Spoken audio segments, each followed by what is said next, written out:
Qual é a igreja que você sonha em ter? Qual é a igreja que você sonha em ter? Eu começo assim a última mensagem da nossa série a respeito dos amigos de Deus. Vimos primeiro, na primeira semana, fazendo aqui uma brevíssima recapitulação, a história de Abraão e de como as obras de Abraão vieram para aperfeiçoar ou para demonstrar a sua fé de uma maneira prática. Na segunda semana com Elton nós vimos a história de Enoque, um homem que andou com Deus, que não fazia separações em sua vida com Deus. E por isso Deus o amou tanto que o tomou para si. Semana passada nós vimos a história do rei Davi e vimos como o rei Davi, pela sua obediência e a sua capacidade, a sua disposição em arrepender-se dos seus pecados, ele foi chamado um homem segundo o coração de Deus. Temos recapitulado tudo isso nos nossos grupos pequenos. Se você não tem participado ainda de um grupo pequeno, você está perdendo. Eu convido você a participar conosco aí e ver cada uma dessas mensagens aí fortalecida e se você se edificar no testemunho dos seus irmãos.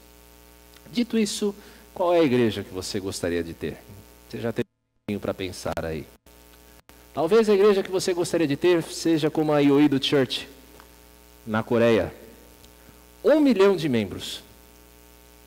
É claro que não estão aí todos reunidos, 1 milhão de membros. Existe uma foto dela, de uma reunião da igreja como um todo, num estádio. 1 milhão de membros. Grande igreja. Talvez a sua igreja de sonho seja uma igreja como a Hillsong, tem um louvor como a da Hillsong. O pessoal do Ministério de Louvor talvez sonhe com isso. Que a gente chegue ao grau de excelência que esse ministério tão conhecido chegou.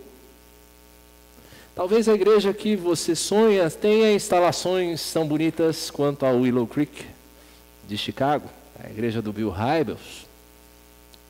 Talvez a igreja que você sonha seja uma igreja plantadora de igrejas como a Redeemer Presbyterian Church de Nova York. Talvez a igreja com a qual você sonha, a igreja que você deseja ter, seja uma igreja evangelizadora como a Igreja Presbiteriana de Manaus, com seus barcos que sobem e descem o rio Amazonas, pregando às comunidades ribeirinhas o Evangelho da graça de Deus. Talvez a igreja que você sonha seja uma igreja pastoreada como pastor da primeira Igreja Presbiteriana de Vitória. Dependendo de quem você é, dependendo do ministério em que você serve, as respostas podem variar. Você pode responder de uma ou outra maneira, como nós colocamos hoje. Mas eu quero hoje propor a você aqui uma resposta alternativa. Uma resposta baseada na amizade de Jesus pelos seus discípulos. Que tal uma igreja formada pelos amigos de Jesus? Uma igreja formada por amigos de Jesus. Eu convido você a abrir a sua Bíblia no Evangelho de João, capítulo 15, versos 12 a 17. Evangelho de João, capítulo 15, versos 12 a 17. Eu vou fazer a leitura na Nova Versão Internacional mais uma vez. João 15, versos 12 a 17. O meu mandamento é este: amem-se uns aos outros como eu os amei. Ninguém tem maior amor do que aquele que dá a sua vida pelos seus amigos. Vocês serão meus amigos se fizerem o que eu lhes ordeno. Já não os chamo servos, porque o servo não sabe o que o seu senhor faz. Em vez disso, eu os tenho chamado amigos, porque tudo o que ouvi de meu Pai eu lhes tornei conhecido. Vocês não me escolheram, mas eu os escolhi para irem e darem fruto, fruto que permaneça, a fim de que o Pai lhes conceda o que pedirem em meu nome. Este é o meu mandamento: amem-se uns aos outros. Palavras do Senhor Jesus, nos termos do Evangelho de João. Cada evangelista, você deve saber, ele tem uma ênfase diferente. Ele apresenta a figura do Senhor Jesus, a pessoa do Senhor Jesus, com determinadas ênfases, procurando mostrar alguns aspectos da vida e do ministério de Jesus. Em João, nós poderíamos dizer que a ênfase de João é de Jesus como o Deus que se revela a nós. Jesus, o Deus que se revela a nós. Ainda mais quando nós, olhando para o contexto mais próximo desse texto, no qual nós meditamos hoje à noite, que é o contexto da última ceia. A última refeição que o Senhor Jesus fez com os seus discípulos antes de ser levado à cruz. Nesse contexto nós percebemos que a revelação, essa revelação de Deus em Cristo, ela resulta numa união, numa ligação inseparável entre Cristo e o seu povo. Nós estamos inseparavelmente, como corpo de Cristo, ligados a Ele. Jesus, Ele é a videira. Nós somos os ramos. É disso que Jesus está falando nesse capítulo 15. Ele é a videira, nós somos os ramos. E quando nós estamos ligados a Ele, nós produzimos fruto. Nós produzimos fruto e muito fruto. A última ceia, nós poderíamos dizer que é a noite de formatura desses 12 homens. Ou 11, dependendo se você tira Judas desse contexto. Judas não passou na prova final, ele não ficou nem de recuperação, né? Ele reprovou mesmo. É a noite de formatura. Esses homens passaram 3 anos estudando no melhor seminário que qualquer pastor poderia estudar. Eu estudei no seminário, pastor Eduardo no mesmo, Elton está estudando no mesmo seminário, bom seminário, mas nenhum seminário José Manuel da Conceição pode se equiparar a este seminário. Não é Elton, não é Eduardo, é o seminário de 3 anos treinando com Jesus Cristo. E agora nós estamos vendo a noite de formatura deles. E o interessante é você perceber que em 3 anos, Jesus transforma homens ignorantes, homens covardes, homens tremendamente gananciosos, numa equipe que era absolutamente capaz, foi absolutamente capaz de transformar o mundo com uma mensagem. Esses homens, com a mensagem do Evangelho, transformaram o mundo. Uma mensagem que pode ser resumida desta maneira: aquele que é a palavra tornou-se carne e viveu entre nós. Vimos a sua glória, a glória como do unigênito vindo do Pai, cheio de graça e de verdade. Com esta mensagem, esses 12 homens transformam o mundo, e de uma tal forma que eu e você jamais poderíamos estar aqui se eles não tivessem incorporado isso que você está lendo aqui. Nós estamos vendo aqui a natureza, o nascimento da igreja no Novo Testamento. Não que já não houvesse igreja, mas a igreja do Novo Testamento nasce aqui. É a semente de um novo povo de Deus. E como é que Jesus consegue essa façanha de transformar homens covardes, ambiciosos, gananciosos, ignorantes, numa equipe tão motivada? E é por isso que hoje à noite eu quero falar com você a respeito desse tema. Como fazer amigos e influenciar pessoas. Como fazer amigos e influenciar pessoas. Jesus fez este grupo de amigos e ele o influenciou a irem além com esta mensagem, primeiramente ensinando-os a amar sacrificialmente. Veja os versos 12 e 13 do nosso texto. Jesus os ensinou a amar sacrificialmente. Eu consigo resumir para você todo o ensino do ministério de Jesus Cristo em apenas 3 letras. Duvida? Como assim? 4 evangelhos em 3 letras? Sim. A-M-E. Ame. Esse é o resumo de todo o ministério de Jesus Cristo, de todo o ensino de Jesus Cristo. Ame o Senhor teu Deus de todo o coração. Ame o Senhor, ame o Pai de todo o teu coração. E ame também o teu próximo como a ti mesmo.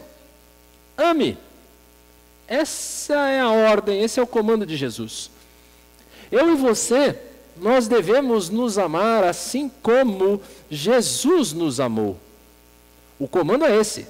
Devemos nos amar da mesma forma, conforme Ele nos amou. Mas como Jesus amou a cada um de nós? O texto responde: dando a sua vida. entregando a sua vida. Meus irmãos, eu acredito que você deva imaginar o grau de sofrimento físico do Senhor Jesus. Jesus, ele experimentou, de fato, os cravos nas mãos, os espinhos na cabeça, ele experimentou os chicotes dos soldados romanos, ele experimentou as cusparadas dos soldados, os golpes, ele experimentou blasfêmia, o escárnio dos judeus, mas aquilo que nós não conseguimos quantificar é o fato de que Jesus experimentou também o sofrimento espiritual. Nós podemos crer biblicamente que sobre Jesus recaiu toda a pena do inferno, o castigo eterno reservado pelo pecado do seu povo caiu sobre Jesus na cruz. Jesus experimentou sim sofrimento físico, mas mais do que tudo, Jesus experimentou sofrimento espiritual, morte espiritual no meu e no seu lugar. É isso que a Bíblia diz. Ele experimentou todo esse sofrimento que estava destinado a mim e a você. Você quer saber quanto Deus te ama? Não olhe para a sua carteira cheia. Não olhe para a sua casa cheia de toda sorte de bens. Não olhe para a sua saúde. Se você quer saber o quanto Deus ama de fato você, olhe para a cruz de Jesus Cristo. E aí você vai entender a dimensão do amor do Pai por você. Obviamente, se nós estamos dizendo aqui que nós devemos amar como Jesus nos amou, nenhum de nós pode repetir o ato salvador de Jesus Cristo. Eu não tenho a condição de morrer por ninguém. Eu tenho certeza que o N ama a sua filha, a Vitória. Mas por mais que ele quisesse, ele não poderia dar a sua vida no lugar dela. Nenhum de nós pode repetir o sacrifício de Jesus em nosso lugar. Mas cada um de nós pode amar como Jesus amou, sacrificialmente. Você pode amar sacrificialmente o outro, e é justamente disso que o Senhor Jesus está falando aqui. E como é que eu faço isso? De maneira prática. Não pague o mal com o mal. Não pague o mal com o mal. Retribua o mal que você recebe com o bem. Busque antes o interesse do outro do que o seu próprio. É isso mesmo. Busque antes o interesse do outro que o seu próprio. Atenda ao necessitado. Tenha um olhar para o necessitado, principalmente para o necessitado da família, da fé, da igreja. Anuncie a mensagem da salvação. Se você ama e ama sacrificialmente, anuncie ao outro a mensagem de que Jesus morreu por ele. Porque você pode muito bem tirar uma pessoa da rua, você pode dar um banho nela, você pode fazer a barba dela, pode dar alimento para ela. Mas se você não anunciar a mensagem da salvação, essa pessoa vai para o inferno, limpo, barbeado e muito bem alimentado. Anuncie a mensagem da salvação. Trate a todos com honra. Trate as pessoas com honra, com respeito. Não faça acepção de pessoas. Pense a respeito do outro o que é bom e não aquilo que é mal. E como nós somos pródigos em pensar o que é mal do outro. Fazer estas coisas que são apenas exemplos, e você pode pensar em muitos outros exemplos, é amar sacrificialmente. É necessário eu e você sermos lembrados disto, como o Senhor Jesus faz aqui nesse texto, porque o ser humano, ele é um ser egoísta por natureza. O ser humano, ele é egoísta por natureza. Você quer ver como isso é verdade? Quando você é pai de criança pequena, você consegue ver isso claramente. Coloque uma criança ao lado de outra criança cercada de brinquedos. Cercada de brinquedos. Você pode colocar 10, 15 brinquedos ali para duas crianças e você pode ter certeza, elas vão brigar por um brinquedo específico. Não é verdade, professora Fernanda? É meu. E eu não vou deixar o outro brincar com a minha bola. O ser humano ele é egoísta por natureza e por isso eu e você precisamos ser lembrados a todo tempo de que nós devemos nos amar sacrificialmente. Como o próprio João nos lembra na sua primeira carta, quem não ama, não conhece a Deus. Se você não ama o outro sacrificialmente, é porque você ainda não conheceu a Deus. Porque Deus é amor. Você ainda tem muito o que aprender, você precisa ainda conhecer a Deus. E conhecer a Deus, conhecer de fato a Deus, meus irmãos, faz com que esse mandamento de amarmos uns aos outros, que a nós parece ser um mandamento tão duro, tão pesado, ele não se torne um fardo, mas ele seja um prazer que nasce do nosso relacionamento com Deus. Isso nos leva à segunda lição desse texto. Ensine a amar sacrificialmente. E se você quer fazer amigos e influenciar pessoas, ensine a amar sacrificialmente. É isso que Jesus mostra. Em segundo lugar, revele o seu coração. Versos 14 e 15 do nosso texto. Revele o seu coração. Jesus não deseja que eu e você obedeçamos a este mandamento ou a qualquer outro mandamento por uma obrigação, como um escravo faz. A intenção de Jesus não é que nós respondamos como escravos, mas que a nossa obediência deve decorrer da nossa relação de amor com Ele. E o amor não é alguma coisa penosa. Amar não traz sofrimento. O amor não é penoso, o amor não pode ser um fardo. Veja que aqui nos versos 14 e 15, Jesus, ele chama os seus discípulos não de servos, mas os chama de amigos. E aí a gente se lembra nessa parte aqui, a respeito de Abraão. Lá em Gênesis capítulo 18, verso 17, quando Deus estava prestes a destruir Sodoma e Gomorra, ele fala consigo mesmo, tanto quanto isso é possível, nós conseguimos entender isso em Deus, mas ele fala consigo mesmo, eu vou deixar de contar a Abraão, um homem com quem eu tenho amizade, um amigo meu, eu vou deixar de contar aquelas coisas que eu estou para fazer? Queridos, entre amigos não existe segredo. Entre amigos não há segredos. Entre amigos não existe medo de punição. Entre amigos existe confiança. Entre amigos existe compartilhamento. E é este tipo de relacionamento para o qual o Senhor nos chama. Um relacionamento de amizade em que nós obedecemos por amor e não por obrigação. Jesus revelou aos 12 toda a natureza do Pai. Jesus revelou aos homens, a esses homens e a nós também, o quanto o Pai ama. Qual é a extensão do poder do Pai? Quão dura é a sua justiça? Jesus também abriu os olhos desses homens para as consequências últimas desse amor. Jesus fez com que eles entendessem que o amor do Pai por eles era algo tão imenso e tão magnífico que esse amor terminaria por levá-lo algumas horas depois até a cruz. Olhar para Jesus é compreender na sua inteireza, é compreender de fato o que é ser amado por Deus.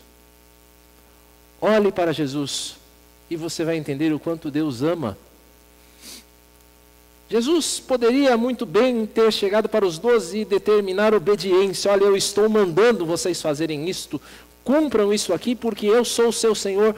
Mas o fato, observando esse texto, nós percebemos que Jesus prefere apelar para o nosso relacionamento de amor com Ele. Jesus prefere que nós obedeçamos por amizade. Ame porque você é amado. Meus irmãos, é algo terrível você viver com medo. É terrível você viver com medo. Medo da punição. Medo da mão de Deus. Medo da ira de Deus. Isso é algo terrível. Mas, diz mais uma vez 1 João, que o perfeito amor lança fora o medo. Nós não somos chamados a viver na presença de Deus por medo, mas por amor. Ame o próximo não simplesmente por ser uma ordem, mas porque você sabe que você é amado por Deus. O amor deve funcionar como uma corrente elétrica. A fonte desse amor é Deus. Nós somos um fio condutor que leva este amor da fonte, que é Deus, até um mundo que está em trevas e o enche de luz. É assim que o amor deve funcionar. Um amor que nasce em Deus, passa por nós e é derramado no mundo. O amor é uma força capaz de transformar esse mundo. Não é à toa que estes homens, esses discípulos de Jesus, eles obedeceram alegremente este mandamento de Jesus, não como um peso, mas alegremente, e eles obedeceram esse mandamento até a morte. Amor. Revele o seu coração. É assim que Jesus, ele fez amigos e ele influenciou estes 12 homens. Esses homens sabiam ser privilegiados com uma amizade tão grande. Eles sabiam que eles eram privilegiados. Mas eles eram ainda mais privilegiados por saber que esta é uma amizade para poucos. A amizade do Senhor não é para todos. A amizade do Senhor é uma amizade para poucos. O que nos leva à terceira lição desse texto. Escolha graciosamente com um propósito. Como fazer amigos e influenciar pessoas, como Jesus fez esses amigos e os influenciou para cumprirem esta missão, escolhendo-os graciosamente com um propósito. Meus irmãos, a amizade com Jesus não foi uma opção desses homens. Muito pelo contrário. A amizade com Jesus foi uma opção do próprio Cristo. O homem, meus irmãos, ele é por natureza inimigo de Deus. Ah, mas espera aí, as pessoas gostam de Deus, elas afirmam crer em Deus. Sim, mas quando você olha para a Escritura, você entende que, de fato, o homem é, por natureza, um inimigo de Deus.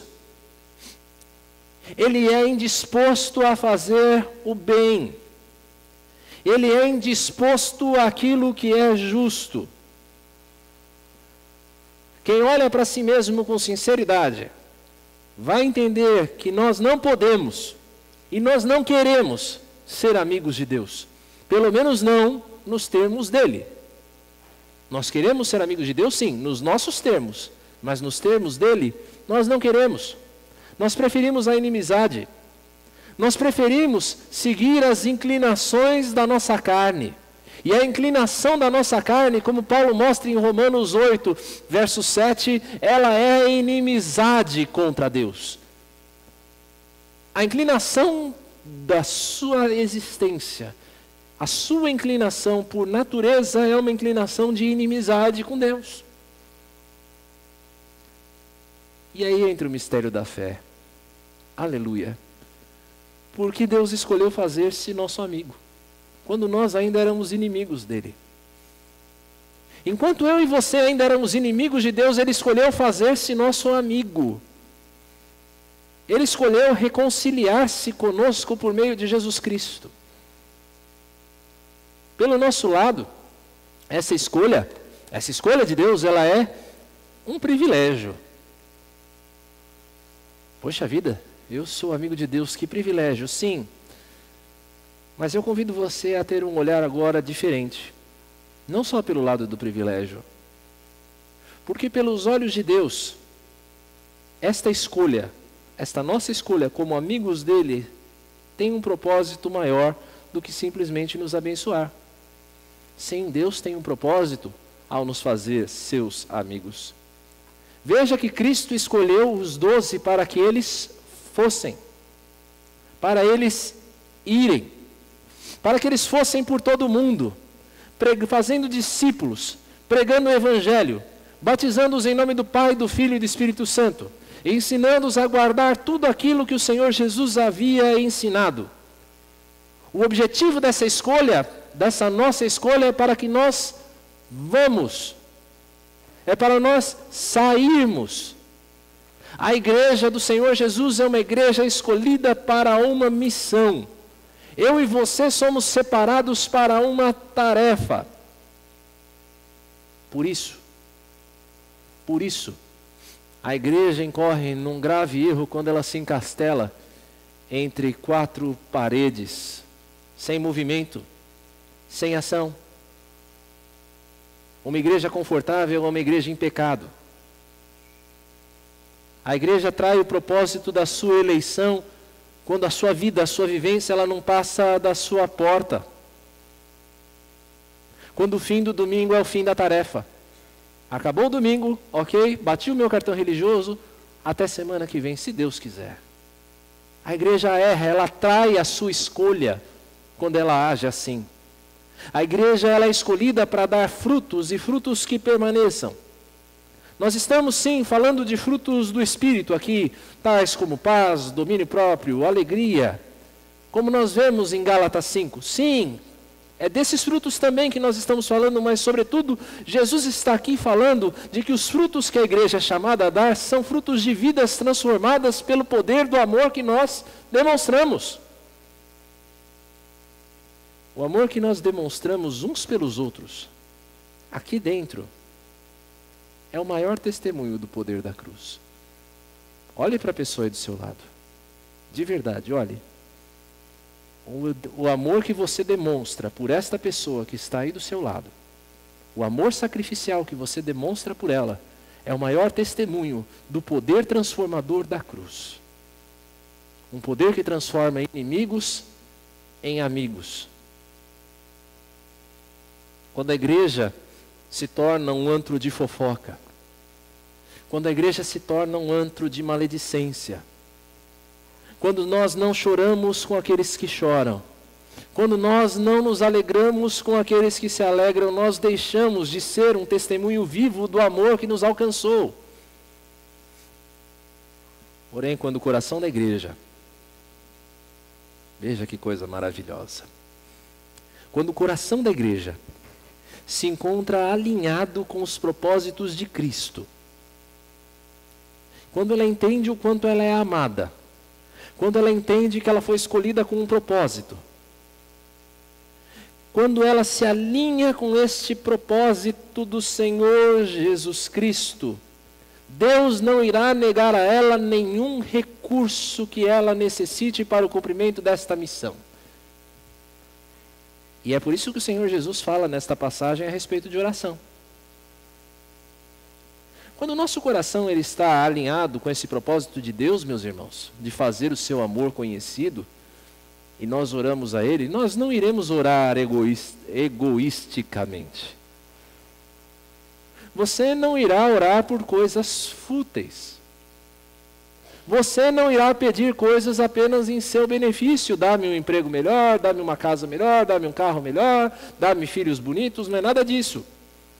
Você irá orar pelas coisas que movem o coração de pessoas em direção a Deus. Você começar a orar por coisas assim: Senhor, dá-me oportunidade de testemunhar para o meu colega de trabalho. Abre uma porta. Senhor, faz com que eu encontre meu vizinho no andar. Vou chamar ele para tomar um café. Faz com que eu encontre ele.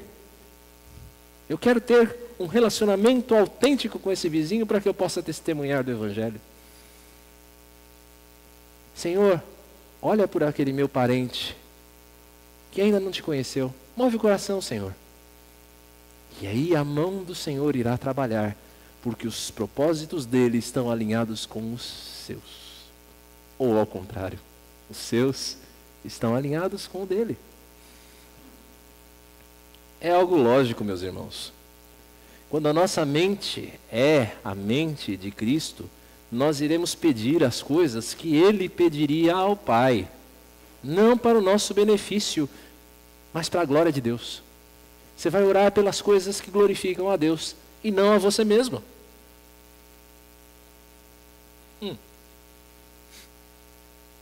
Não é difícil então nós entendermos por que é que Jesus, ou como Jesus, conseguiu fazer amigos tão leais.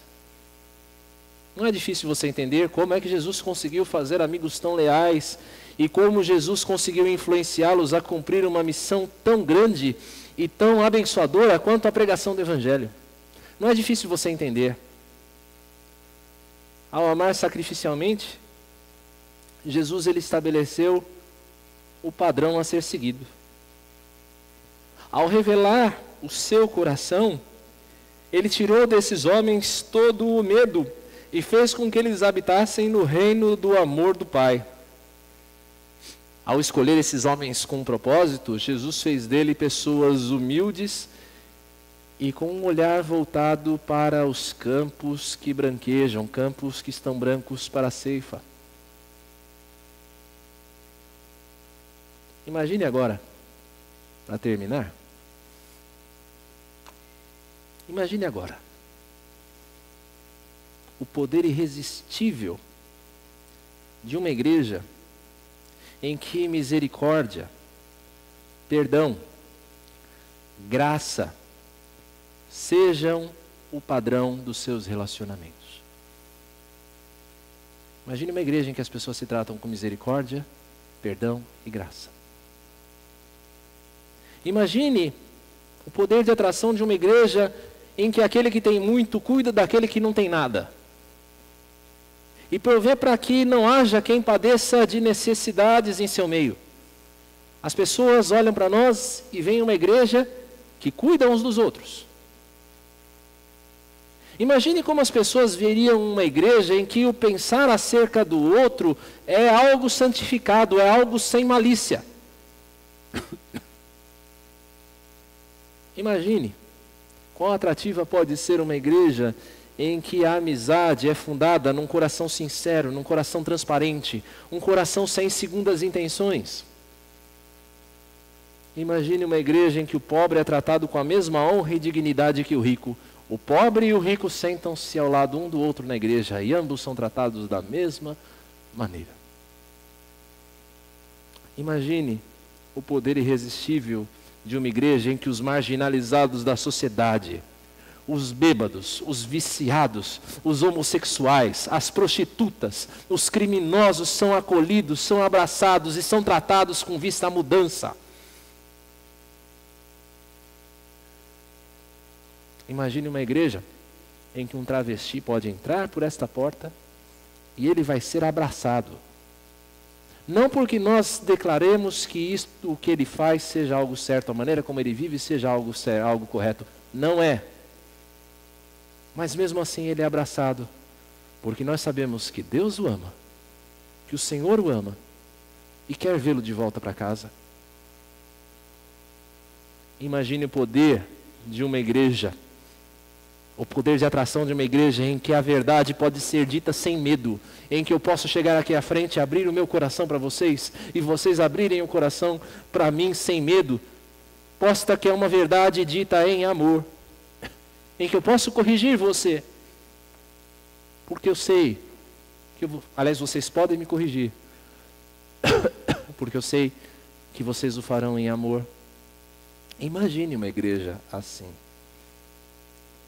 Quando nós proclamamos na nossa declaração de missão aqui na IPA, que nós desejamos que esta igreja seja uma igreja que promova relacionamentos autênticos, que levem pessoas e comunidade a se parecerem mais com Jesus e com o seu reino, é justamente este sonho que nós declaramos que nós queremos viver. O meu desejo como pastor, e eu espero que o seu, como crente dessa igreja, que as pessoas olhem para nós como um reflexo do Senhor, que nos amou a ponto de dar a sua vida por nós. Já imaginou uma igreja assim? Quanto falta para isso? Quanto falta para nós chegarmos lá? Você acha que eu vou responder isso? Quem tem que responder isso é você. Quem tem que responder isso é cada um de nós. para que esta resposta venha para a glória e para a honra do nome do Deus que nos amou e fez-nos seus amigos, mesmo nós sendo quem somos.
Vamos orar.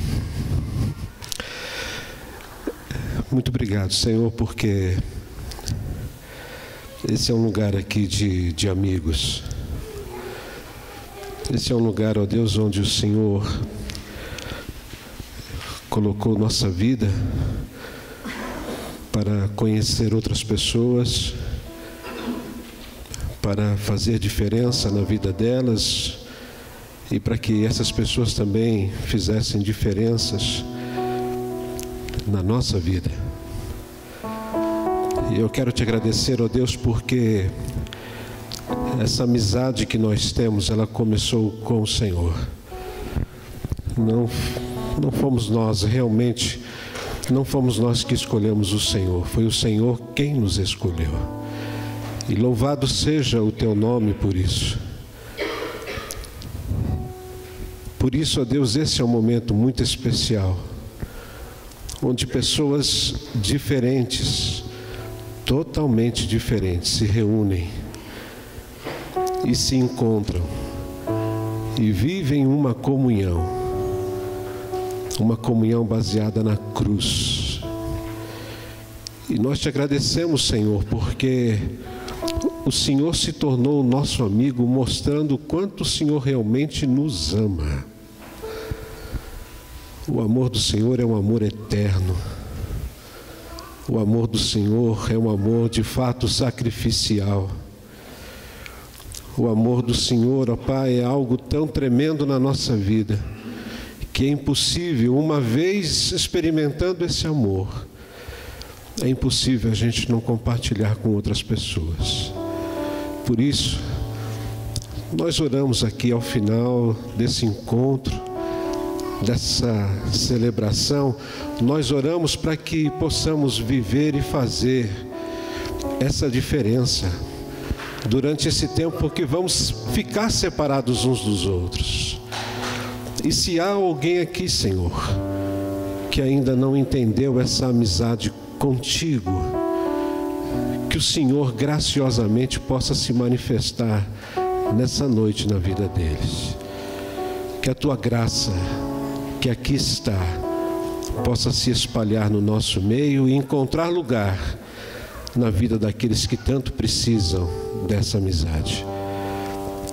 E muito obrigado, ó Deus, porque aqui o Senhor, para mim, especialmente para minha família, o Senhor deixou marcado profundamente muitos amigos, amigas que têm abençoado nossa vida, nosso ministério. E nós, ó Deus, guardamos saudades tremendas de tudo aquilo que foi feito para a honra e glória do nome do Senhor. Por isso, muito obrigado, porque aqui o Senhor ensinou e tem ensinado cada um de nós a viver essa amizade com o Senhor. E por isso, nós oramos em nome de Jesus. E que a graça do Senhor Jesus, que o amor de Deus, o Pai, e que a comunhão do Santo Espírito esteja aqui entre nós e com todo o teu povo, Senhor, espalhado pela face da terra, hoje e sempre. Amém e amém.